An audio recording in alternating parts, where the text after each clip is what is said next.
Refletiu a luz divina com todo o seu esplendor. Foi no reino de Oxalá, aonde há paz e amor. Luz que refletiu na terra, luz que refletiu no mar, luz que veio de Aruanda para tudo iluminar. A Umbanda é paz e amor, é o mundo cheio de luz.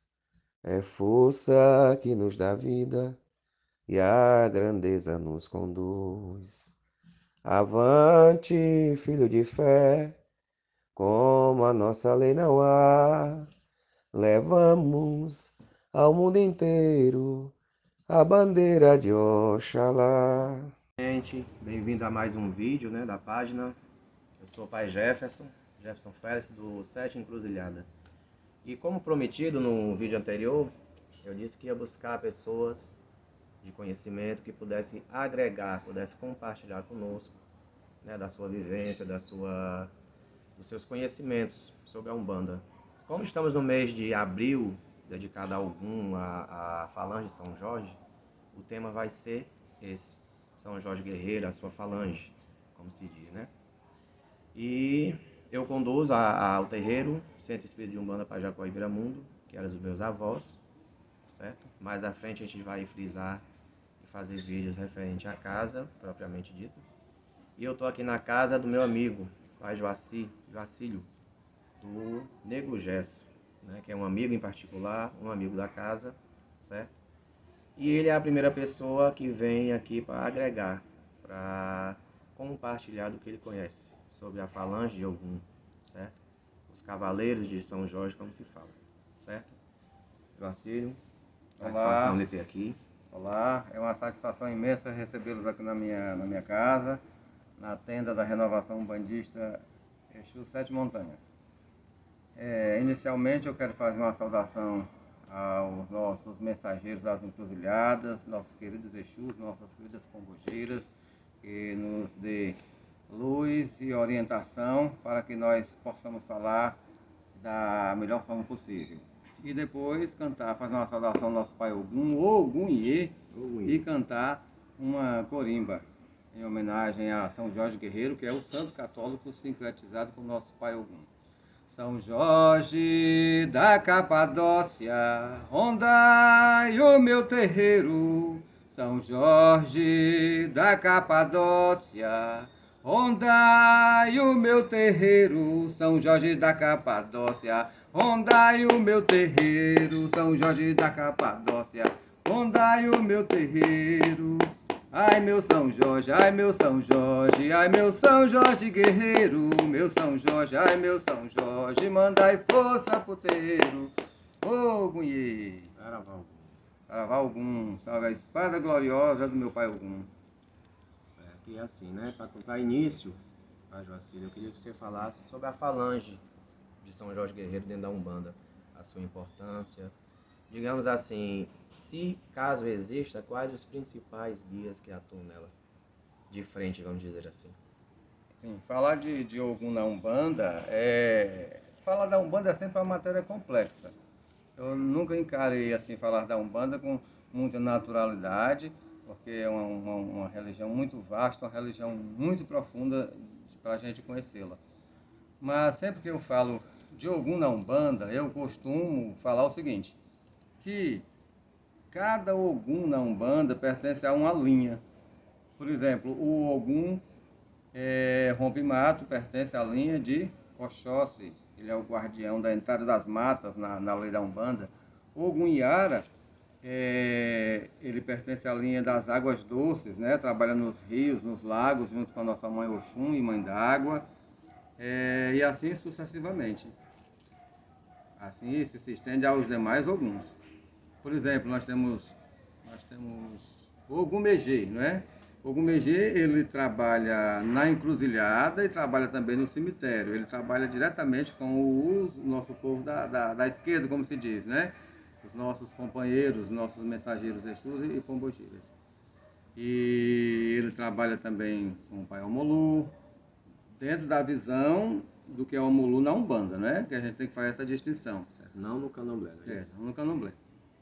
Aí São Jorge Ogumegê tem um ponto. Esse ponto, inclusive, foi dado pelo meu Exu. Seu Sete Montanha foi que deu esse ponto. Como é que ele diz? Eu não estou lembrado agora no momento, vocês vão me perdoar. Eu sei mais ou menos uma parte que é aquele. Saravá, povo da rua, é isso? Saravá, povo da rua. Ogumegê, vem no clarão. Ogumegê na calunga, Ogumegê na calunga. À meia-noite, Saravê, pai Romolu, com a sua espada na mão e a sua lança certeira, leva os contrários pra lá, aonde mora João Caveira Exu Porteira. Com a sua espada na mão e a sua lança certeira, leva os contrários pra lá, aonde mora João Caveira Exu Porteira.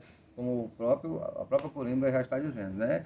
Ele trabalha muito na encruzilhada. As cores de Ogumegê na Umbanda são três: o branco, o vermelho e o preto. As oferendas são muito parecidas com as oferendas que se dá para Exu, não é? Também tem a tradição na Umbanda, a tradição que vem dos antigos, que dá a cerveja branca para alguns. Então não cabe a mim querer modificar essas coisas que vêm dos nossos antecessores, né? Aí quando a gente vai falar de algum rompimato, né? Algum rompimato, quais são as cores de algum rompimato? Pela lógica, o vermelho, o branco e o verde de Oxóssi, né? E ele é o sentinela da entrada das matas, o Ogum Rompimato. E ele aceita como oferenda, ele aceita frutas, ele aceita um bolo de inhame. Vai depender muito se as pessoas cultuam a Umbanda que não faz sacralização, não façam. Mas já aqueles que fazem a sacralização na Umbanda podem muito bem sacralizar o galo. E esse galo tem alguma cor específica? Ou... Pode ser um galo vermelho, né?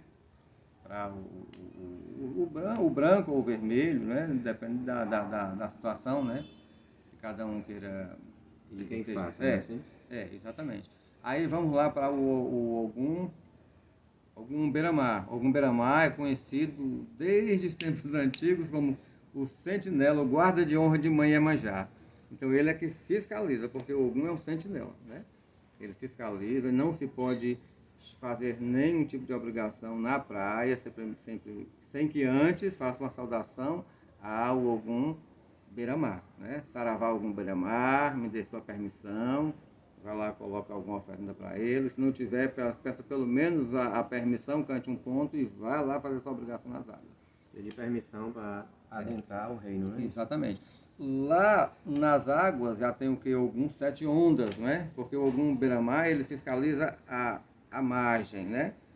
Da praia. E os sete ondas já nas ondas. E diz também que tem lá nas profundezas tem o Ogum Marinho, né? O marinho, Entendeu? Parece estar um pouco esquecido esse nome, né, ultimamente. Esquecido, A gente não escuta, não vê mais falar a respeito. Aí temos também, pai Jefferson, o Ogum... Vai me lembrando aí o nome de mais Ogum. Ogum de lei ou de lei? Eu não costumo entrar nessas polêmicas, né? Eu acho assim que ele é Ogum de lei e é de lei, porque todo Ogum é de lei, né? Todo Ogum de lei, como também todo Exu é de lei. Agora tem uma coisa também que eu não posso deixar de falar, é sobre os policiais do astral.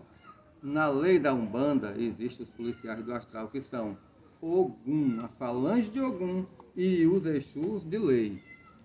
Eles combatem no plano espiritual com os marginais do astral, que são os quiumbas, os zombeteiros.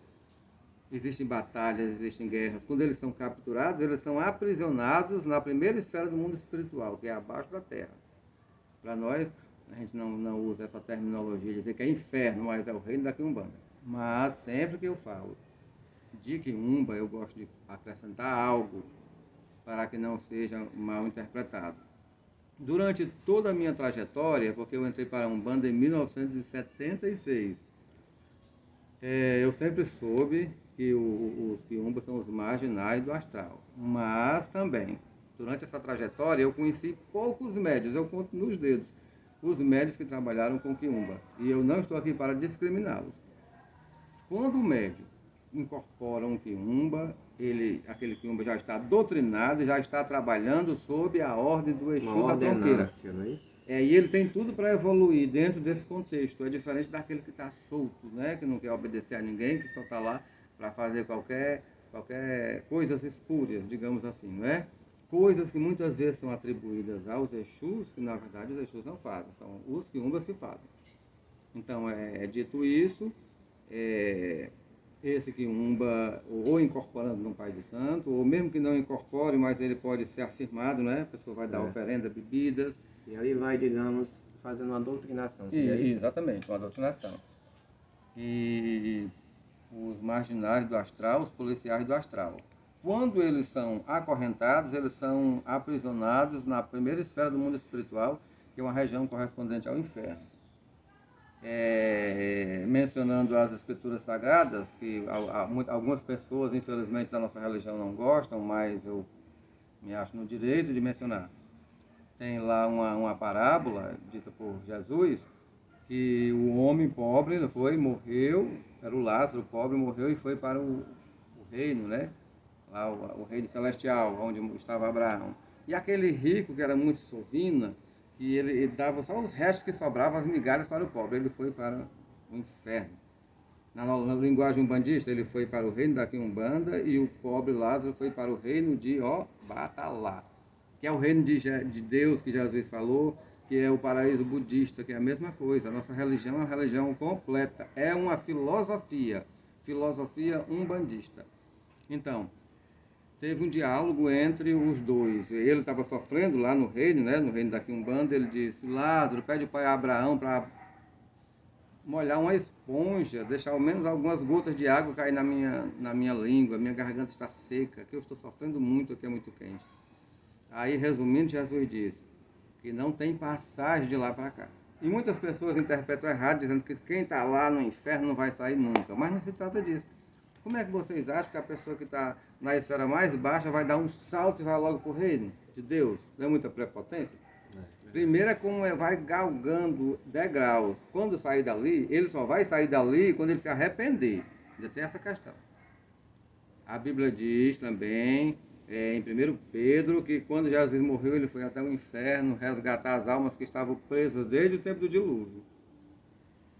Entendeu? E o Exu de Lei e Ogum tem essa missão de descer até lá para resgatar aquele que está sofrendo. Se ele se arrepender, o grito de clamor dele vai subir das esferas mais elevadas e Exu de Lei e Ogum vão entrar lá e vão resgatar.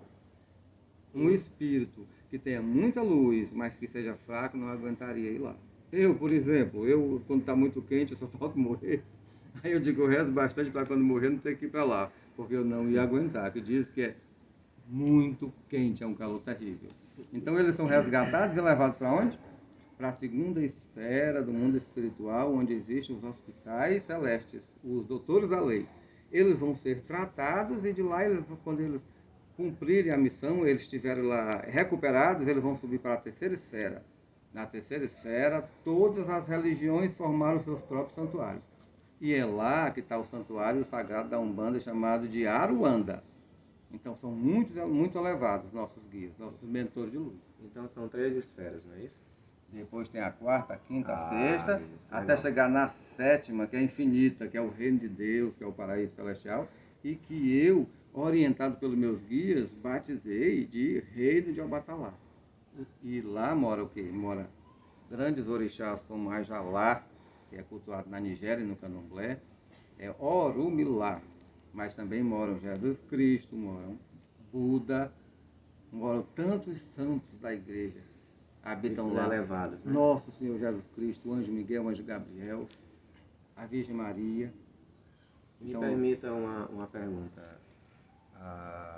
Sendo o Exu, né, não vamos tratar muito por esse lado, já que estamos falando de Ogum. Tem algum uma entidade da falange de Ogum específica para fazer esse resgate ou qualquer entidade Olha, tem a permissão de ir lá? Como já está dizendo, eles são os policiais, né? Policiais do astral, são guerreiros, eles têm a força de enfrentar. Mas eu procuro sempre associar essa missão mais a algum EG, né? Não estou descartando também a capacidade dos demais mensageiros que trabalham na falange dos diversos Oguns irem, mas particularmente os mensageiros da falange de Ogum. E o que o senhor poderia nos falar sobre Ogum Xoroquê? Ogum Xoroquê. Antes de falar do Ogum Xoroquê, eu quero falar sobre o Exu que eu trabalho, o Exu 7 Montanha. Uma das missões dele é resgatar essas almas que estão desgarradas e levá-las para os hospitais do plano astral. Porque existem muitos espíritos que estão sofrendo e esses espíritos podem ser aprisionados pelos falangeiros do mal, né? Então tem que ter aqueles que estão lá para... Olha, algum Xoroquê, do meu conhecimento, ele não pertence à lenda da Umbanda. Ele não pertence à lenda da Umbanda. Um pai de santo já falecido, que eu não quero, por uma questão de ética, eu não vou mencionar o nome dele, mas que era um homem de muito conhecimento, ele disse, contou certa vez, ele contou até a origem, sabe? Quando começou o culto, sabe? Certo. Porque assim, né? Como já foi frisado pelo senhor mesmo, não estamos aqui para julgar, para criticar e nem causar polêmica. Mas é bom a gente abranger, através do conhecimento de cada um, do que se sabe sobre assunto A ou assunto B, concorda? Por isso que eu fiz essa indagação. Né? Eu concordo, mas eu quero me restringir só a isso, dizer que não pertence a Umbanda. Certo. Né? Não pertence a Umbanda. E a nossa Umbanda é isso, a Umbanda é paz, a Umbanda é solidariedade, a Umbanda é amor, e o nosso pai Ogum, porque é uma coisa tão delicada que às vezes as pessoas fazem polêmica com tudo, mas veja, a palavra Ogum, qual é a origem da palavra Ogum? É uma palavra nigeriana. Yorubá. Né? Yorubá, entendeu? Então lá, me cabe agora falar um pouco, já que eu mencionei isso, lá naquele tempo em que ele viveu, ele foi um homem que trouxe muita tecnologia, né? Ele foi um homem que trabalhou o ferro, foi um homem que fez as armas, né? Da ferramenta de trabalho, então foi um homem que a gente pode dizer a humanidade antes e depois, né? Certo. Do trabalho oferecido por ele. O orixá do progresso, né? O orixá do progresso. Então todos da tecnologia. Da tecnologia. Todos esses orixás que viveram na África, e depois eles desencarnaram, né? Desencarnaram, alguém pode dizer se encantou, mas a questão é que saíram da vida material, foram para a vida espiritual e foram divinizados. Eles foram divinizados. Então, as nossas entidades da Umbanda também viveram na Terra, cometeram erros, todo mundo cometeu erro, mas fizeram coisas boas. Então, esses caboclos, os índios, os pretos velhos, as entidades da Umbanda, eles também são divindades para nós, não são de nível inferior. As pessoas têm que acabar com isso, chamar os Exus da Umbanda de catiço. Eu não gosto dessa terminologia. Catiço de quem? Dona Maria Mulamba, certa vez, ela perguntou, sou catiço de ninguém. Catiço de quem que eu sou catiço? Eles têm a liberdade, estão trabalhando na seara umbandista pelo livre-arbítrio, porque eles sabem que através disso eles vão crescer cada vez mais, né? Aprender mais, ter mais sabedoria. E a chamada evolução, né? Pode-se dizer assim. E dentro da Umbanda, a gente sabe que cada médium trabalha dentro de uma linha e tem aquela entidade que ordena aquela linha na sua coroa. Né? Se for permitido, obviamente, eu gostaria que o senhor falasse sobre o seu caso. Me formula de novo essa pergunta. É tipo um chefe superior daquela... dentro daquela linha. Sim. Um chefe superior. É uma coisa engraçada, o chefe superior. Chefe superior, eu creio assim, o médio, ele não tem apenas um guia, ele tem diversos guias, né? Mas sempre tem aquele que você olha... Um pouco mais de atenção. Você olha e diz assim, é a cara daquele médio. Todo médio tem. Se um médio conseguir se destacar com 3 entidades, já é muita coisa. Mas por mais que ele se destaque com 3 ou mais, mas tem aquele principal. E aí poderá ser um Exu, poderá ser um índio, poderá ser um preto velho, não é? Então aquele é que tem uma afinidade maior, creio eu, né? Mas aí também cada terreiro também tem a sua maneira, não é? Tem um dizer que é o pai de coroa, outro diz que é o chefe da cabeça. É linguagem diferente, mas para mim tudo é uma coisa só. Eu nem gosto muito de ficar debatendo essas coisas, sabe? Cada um tá... Agora tem uma coisa, gente, que a gente não pode deixar de falar. Existem algumas aberrações que eu escuto falar, nunca presenciei, entendo bem. Algumas aberrações, porque cabeça é uma coisa muito séria, cabeça das pessoas. As pessoas estão fazendo, inventando coisas, sabe? Coisas sem pé nem cabeça. Umas coisas que eu escuto porque, graças a Deus, eu não sou surdo. Mas coisas terríveis, sabe? As pessoas têm que estudar mais, sabe? Tem que ser mais humildes, porque o médium, hoje em dia, ele não precisa sofrer tanto como em gerações passadas, não. Vocês já imaginaram, há 40, 50 anos atrás, um médium que tem uma mediunidade forte de incorporação, num local onde não tinha nenhum terreiro? Não tinha ninguém da família que fosse um bandista? O médium dele sofreu muito, mas hoje em dia, está aí o conhecimento. Como existem relatos, né, de muitos Hoje em dia está aí o conhecimento ao dispor de todos. A gente tem que estudar e a gente aprende assim, a gente aprende. Ó. Eu aprendi muita coisa, eu vou falar como foi que eu aprendi. Eu aprendi com convívio com os guias, vendo os guias em outras cabeças trabalhando. Eu aprendi através de bons livros, porque a gente tem que só saber filtrar. Existem bons livros, existem obras aí grandiosas da Umbanda, sabe? Então, através de bons livros, através da intuição, dos meus próprios guias, é assim que a gente aprende. A gente não nasce sabendo, né? Aliás, a gente já nasce sabendo, mas tudo lá dentro do inconsciente. A gente traz já muito conhecimento do mundo espiritual. Mas aí a nossa memória se apaga, a gente nasce um bebezinho, muitas vezes a gente é educado, não é, pelos pais, uma cultura, digamos assim, completamente diferente. Uma pessoa que nasceu para ser um bandista, nasce numa cultura completamente diferente, já imaginou? Quer dizer que ele vai encontrar mais dificuldade. Sim. Nesse momento agora, gente, quantas pessoas estão desencarnando? São milhares e milhares e milhares, né? No mundo afora. E quantas crianças estão nascendo? Tem criança nascendo numa tribo lá do Xingu, tem crianças que estão nascendo nas aldeias da África, tem crianças que estão nascendo em famílias evangélicas, outras em famílias budistas. Então,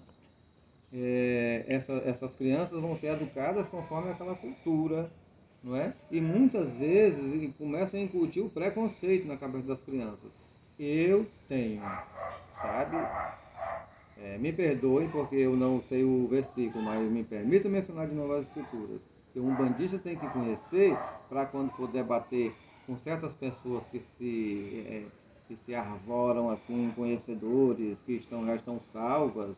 Nem todos de outras religiões são assim, mas alguns infelizmente são. Eles chegam, é como Jesus disse, engolem um mosquito e arrotam um camelo.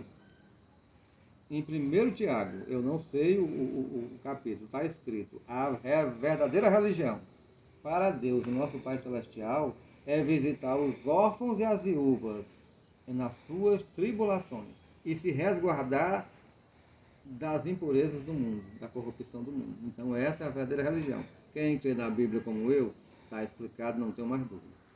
Tá certo? Então, sou um bandista e serei um bandista até o meu último suspiro. Eu sei, cada um sabe da sua própria história, sabe o que sofreu para permanecer. E eu ainda estou aqui. Permanecerei até o final. E assim, se falando de aprender, e nós estamos aqui para isso, né, eu gostaria que o senhor indicasse uma oferenda que possa ser feita para a corrente de algum na Umbanda. Não precisa ser especificamente para um guia em especial, né? Que sirva assim, porque algum, né, a gente tem algum como o desbravador, o que abre caminhos, né, o que vai na frente, juntamente com o Exu. Daí a ligação entre Exu e Ogum, acredito eu. São dois espíritos que estão muito ligados um ao outro. Então, assim, uma oferenda que possa ser feita não precisando especificar a uma entidade específica, direta, e talvez um banho, se for possível. Olha, eu falei, não foi, no início, que cada Ogum na Umbanda pertence a uma linha diferente. Mas quando eles se juntam, né, eles formam o que é a linha de Ogum, né? Existem. Geralmente as pessoas pensam assim, como se fala no índio, a lembrança vem o quê? Oxóssi, né? Sim. Trabalha sobre a vibração de Oxóssi, mas não é assim. Por exemplo, existem os caboclos que trabalham sobre a vibração de Ogum rompe-mato. Porque esses Oguns, eles têm alta patente na Umbanda. Eu vou dar um exemplo aqui de dois caboclos que trabalham na falange de Ogum rompe-mato. É o caboclo Ubirajara, que alguns chamam caboclo Ubirajara do peito de aço, caboclo Caiçara. São dois caboclos. E assim a gente vai. Tem cada um desses Oguns tem aqueles caboclos que trabalham na falange dele, né? Então, para a gente um banho assim para rompe-mato, não é? Você vai fazer uma para força na linha da mata, já que ele é o sentinela da entrada da mata, então esse banho vai ser assim, pegando assim os elementos de Oxóssi e de algum rompe-mato. Aí você vai colocar raspa da jurema branca, não é da preta. Você passa assim a faca assim, sai a raspa, né? É diferente da jurema preta. Você tira as cascas da jurema branca, tira também uma raiz, tira folhas. Aí você coloca na infusão, né? Pode ser numa panela de barro, não pode. Caso não tenha, pode ser um recipiente de plástico. Você coloca lá, aí coloca água. Você coloca água e depois você coloca... deixa eu me ver aqui uma folha. Vou falar uma coisa aqui que quem faz, faz. Quem não faz, tá bom? Quem não faz, quem não gosta de matar bicho, não vai matar, tá bom? Mas você coloca a jurema branca, como eu falei. Você pode também pode colocar um pouco de milho. Se não tiver o milho verde para ralar, pode ser o milho seco, punhado de milho seco. Caso não tenha, mas tem as folhas do pé de milho, você pega ela e pisa no pilão e coloca junto com né? Aí pega um pássaro, pode ser aquele galo campina, né? Que tem a cabeçazinha vermelha, você, ó. Sacralizar, né? Deixa cair um pouco daquele sangue dentro, entendeu? Você canta para o rompe-mato. Aí você pode colocar a cabeça, as asas e os pés dentro, não tem problema. Por algumas horas, se for na noite de lua, você coloca para tomar receber a energia da lua. Você toma que vai ser um banho muito bom para quem trabalha na mata, não é? Na linha da mata. Interessante. Na linha de algum rompe-mato, para poder trazer essa corrente que é muito forte, essa linha da mata. Na Umbanda é muito forte. Bem interessante. Bem interessante mesmo. Eu queria lhe agradecer, né, por ter aceito o convite.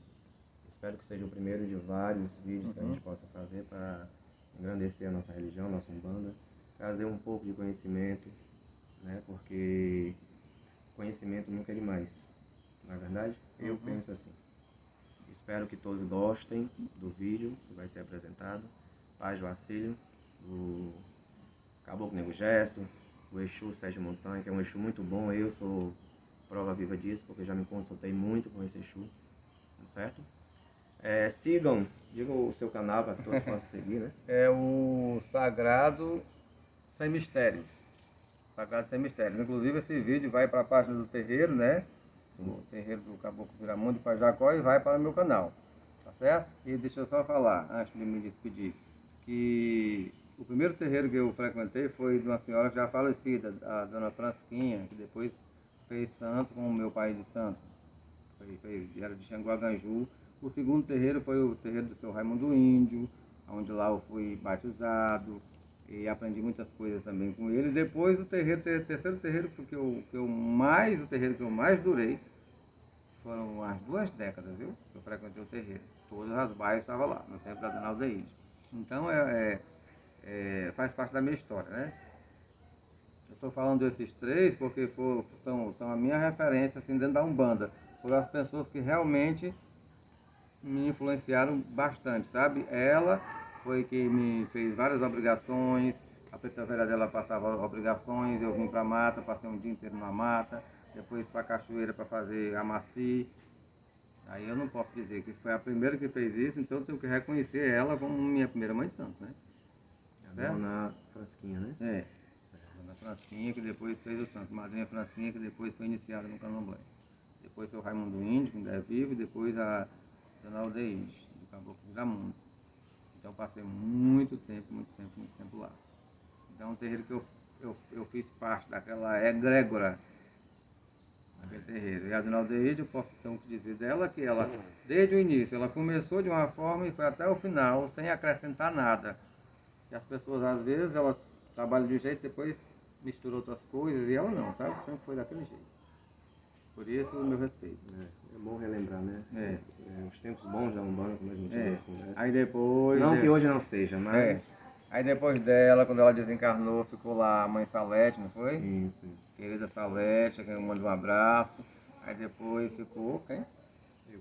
Ah, aqui o Jefferson, eu conheci o Jefferson pequenininho. Tá certo. Não vamos propagar a idade, porque senão vai ficar... Não, falar de idade não vai ficar... Não, eu já disse que eu entrei para a Umbanda em 76, então não tenho mais O que falar? que negar a idade, né? Tá certo. Muito Pois tá obrigado. bom. Certo? Saravá o Caboclo Viramundo, Saravá. Saravá o Caboclo Tibiriçá, seu Pena Verde, Saravá o Caboclo Seu Sete Estrelas. Caramba, meu pai. Que, inclusive, gente, deixa eu frisar, o Caboclo Sete Estrelas que passa na minha coroa hoje, foi este senhor aqui que assentou ele, tá? Fez lá toda a fundamentação, né? E eu agradeço muito a ele. Se hoje esse caboclo passa na minha coroa, veio através do que ele fez, tá? Mas dizendo que veio através do que eu fiz, mas que foi orientado pelo meu Exu. Viu? Porque a forma como o assentamento foi feito foi uma coisa que eu nunca vi em lugar nenhum. O Exu que chegou e disse que não foi assim. Isso, verdade. Que o caboclo era para ser cultuado era o seu sete estrelas e que deveria ser assentado daquela forma. Então eu fiz da forma que o meu Exu orientou. E eu sempre procuro fazer isso, sabe? Fazer as coisas conforme as entidades estão orientando. Se a gente fizer tudo direitinho assim, tudo dá certo. Às vezes faz trabalhinhos tão simples e dá certo. E às vezes quer enfeitar demais, faz um bocado de coisa e acaba não dando certo. É incrível a Umbanda, sabe? Gente, muito obrigado. Estou muito feliz com a presença de vocês. Tá certo? Voltem mais vezes. E na primeira oportunidade estarei lá. Então, tá E certo. por favor, aproveitem a oportunidade para botar o couro no meu tambor. Sim, tá certo. Vamos vir, sim. Gente, siga lá o Pai Joacílio, tá? Na Sagrado Sem Mistério, não é isso? É o canal dele, tá certo? A gente vai deixar na descrição contato, certo? Ele atende com a entidade, certo? Ele joga búzio, joga carta. Então, quem quiser buscar uma orientação, um trabalho espiritual,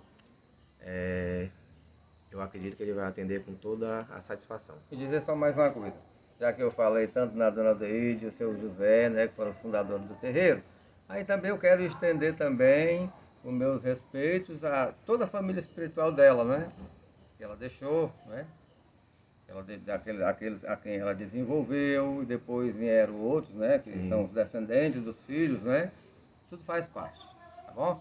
Um abraço a todos e vamos nos dar as mãos, tá bom? E vamos elevar o nome da nossa Umbanda, que a gente já tem inimigo demais. Então a gente não pode estar sendo inimigo, guerreando entre si, que a gente já tem, né? A gente já tem uma mídia aí usada por outras religiões. Eu falo isso, não é que eu tenho nada contra as religiões, mas é a realidade. Então, só um recado, a última palavra. Se usam a Bíblia Sagrada como arma para nos atacar, por que não usá-la como escudo? Pensem nisso. Verdade. Quem é a entidade espiritual que está no local mais alto do nosso altar, do nosso Congá? Congá. Que existe o Gongá é terreiro e o Congá com C é o altar. Quem é a entidade espiritual que está no canto mais elevado? É nosso Senhor Jesus Cristo, a quem carinhosamente chamamos de Pai Oxalá. A gente sabe que não é Oxalá, tá certo? Um abraço. Que os mentores de Aruanda nos abençoem. força, luz e caridade. É isso aí, gente. Obrigado. Né? Aguardem outros vídeos com outros pais de santos, mães de santos, tá bom? Vamos agregar conhecimento. É o que eu falei no vídeo anterior. Unir é melhor do que separar. Obrigado a todos. A rua, salve o povo de Aruanda, salve São Jorge Guerreiro. Chagas abertas, sagrado todo amor e bondade, o sangue de meu Senhor Jesus Cristo no nosso corpo se derrame hoje e sempre. Eu andarei vestido e armado com as armas de São Jorge, para que meus inimigos, tendo pés, não me sigam, tendo mãos, não me peguem, tendo olhos, não me enxerguem, e nem pensamento eles possam ter para nos fazer mal. Armas de fogo nosso corpo não alcançarão, facas e lanças se quebrarão se a nosso corpo chegar. Cordas e correntes se arrebentarão se nosso corpo amarrar. Jesus Cristo nos proteja com o poder de sua santa divina graça, e a Virgem Maria de Nazaré nos cubra com seu sagrado e divino manto, nos protegendo em todas as nossas dores e aflições. Ó São Jorge da Capadócia, com teu falangeiro de luz, salve todo o povo das águas, salve todo o povo da mata, salve meu pai Ogum, Ogunhê. Ogunhê! Carnaval! Sustenta essa girogum, não deixa a demanda entrar. Sustenta essa girogum, não deixa a demanda entrar. É hora, meu pai, é hora de trabalhar. É hora de trabalhar. Oh, sustenta essa girogum, não deixa a demanda entrar. Sustenta essa girogum, não deixa a demanda entrar. É hora de trabalhar. É hora, meu pai, é hora de trabalhar. Adeus, São Jorge, adeus, São Jorge, adeus, São Jorge Guerreiro, adeus, São Jorge, adeus, São Jorge, manda a esposa pro terreiro. Meu São Jorge Guerreiro, meu São Jorge, manda a esposa pro terreiro. É São Jorge Guerreiro que ronda na terra, que ronda na terra. É São Jorge Guerreiro que ronda na terra, que ronda na terra. Saravá, meu pai, saravá, saravá, meu pai. A noite gira, se não eu vou, se não eu vou tirar. A noite gira, se não eu vou, se não eu vou tirar. São Jorge Guerreiro que matou pra trabalhar.